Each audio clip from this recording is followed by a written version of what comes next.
Today we are going to make Boterkoek, butter cake. It's a Dutch recipe, and I've consulted with a lady in our church. She's an expert on this, Mrs. Biker, and I did confirm that I actually had the same recipe she has, so it's wonderful. So I have 1 cup of butter. This is one of those cases where you don't want to substitute butter for margarine. Butter is best in this recipe. So I've got my 2 cups of butter, which is 1 pound of butter, and I have 2 cups of sugar. This recipe is going to be enough to make 2 Boterkoeks. I'm just going to get these 2 ingredients starting to cream in my mixer. And I'm also going to be adding into there 2 teaspoons of almond extract. I like to use the pure almond extract.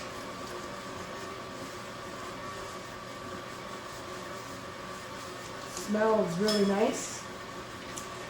And I also have 2 eggs. I've also taken a little bit of my egg out. I took out a little bit of egg white because I want to be able to brush that on top of my Boterkoek at the end to give it a nice glossy top. So I just took a little bit of my egg white out and set it aside, and then I'm going to add in my 2 eggs as well. And I'm going to get this, I want to just get this to mix for a couple minutes. I want it to be nice and creamy. All right, nice and creamy. And I'm going to add in 4 cups of flour.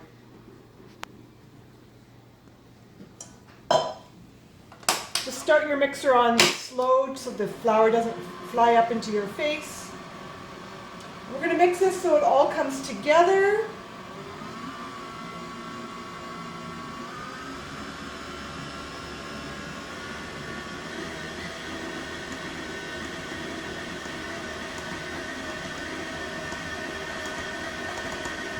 Get the crumbly stage, and then it should clean the side of my pan.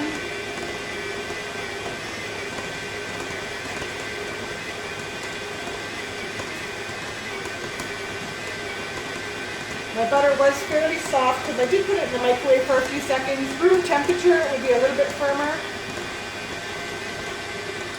Just going to make sure I scrape. I just want to make sure we are getting everything on the bottom there. We'll do 1 scrape. Yeah, it's looking good.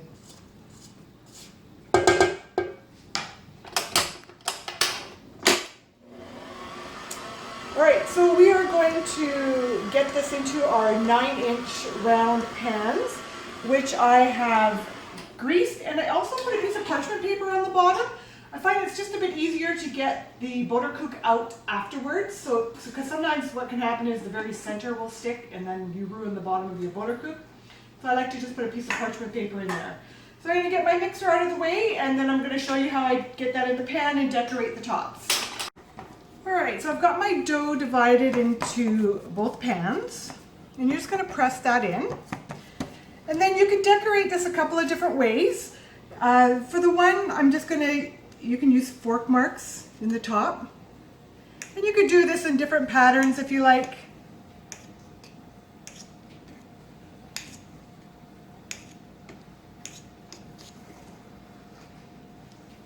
You can do crisscross if you like. Do whatever you like for your pattern. And then I'm going to brush on a little bit of my egg for that.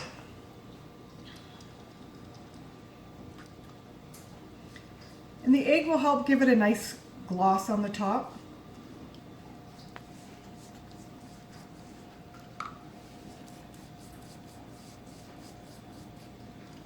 And I'm also going to put some on this one. I'm going to put some almonds on the top of this one.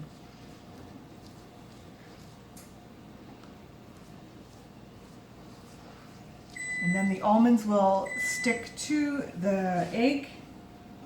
Probably could have had a little bit more egg white than that.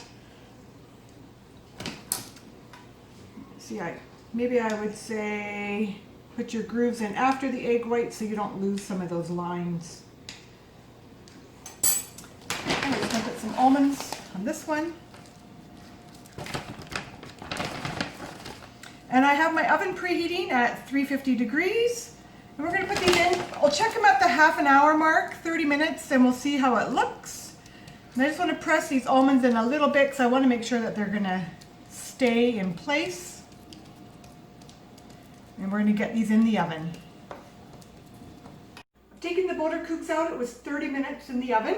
They're getting the golden around the edges and golden on the top. So we're going to let these cool for about 15 minutes in the pan before we're going to take them out and cut them up. So we're going to let them cool 15 minutes. We'll pull them out, cool completely before we cut them. So I'll show you what that looks like later on. But now just be patient and let them cool down for a bit. I've taken my Boterkoek out of the pans. They're still cooling, so I'm not going to cut them yet. But I did want to talk about a couple of different options that you can do. So my recipe I have for 1, 2, or 3 Boterkoek, and the 3 Boterkoek you can fit into a cookie sheet. And if you do it in a cookie sheet, then you can cut it into bars. The traditional would be the round pans where you cut them into triangles. I think I'd probably do about 16 pieces or so, would be a traditional Boterkoek. And if you want to take your Boterkoek to the next level, what you can do is put a layer of almond paste in the middle. So the almond paste recipe I have on my almond filled spéculoos video, and you would probably only need maybe half of the recipe to divide by both. I can't remember exactly how much, but you would do half of your dough into a pan, do a layer of your almond paste, and then do the Boterkoek on the top again. You'll probably have to increase your baking time 5 to 10 minutes to do that because it's going to be thicker, but that would give you a really nice Boterkoek with that almond filling in. So plain with almonds on top, almond filled, just pick which one you like the best, give it a try. I have my recipe down there.